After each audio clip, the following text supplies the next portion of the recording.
ce désir-là, parce que après quand ça allait mieux, j'avais pas forcément envie, j'avais l'impression que mon corps, il était pas forcément le plus beau.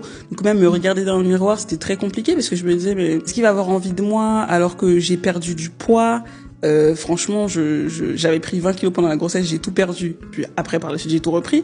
Mais pendant cette période-là, vraiment, le postpartum des 3 premiers mois de l'enfant, j'avais perdu beaucoup de poids. Et j'avais du mal à me regarder dans le miroir et à me dire que je suis enviable, que je suis belle, etc. Et au fur et à mesure, enfin, si on est là aujourd'hui, c'est que ça va mieux. Mais quand j'ai cherché du contenu pour m'intéresser à est-ce que c'est normal de pas forcément avoir envie de faire l'amour, je ne trouvais rien.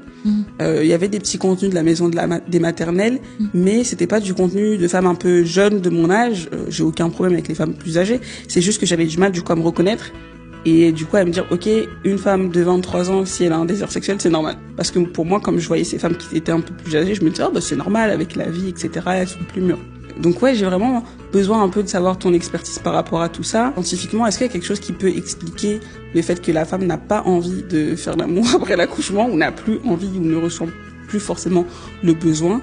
Est-ce que tu as des questions à apporter à ces femmes aussi qui peuvent vivre ça au quotidien actuellement, si elles sont en postpartum et qu'elles sont en train de galérer, tu vois? Parce qu'il y a beaucoup ce truc de culpabilisation aussi de la femme. C'est clair. Tu vois? Donc, I need you.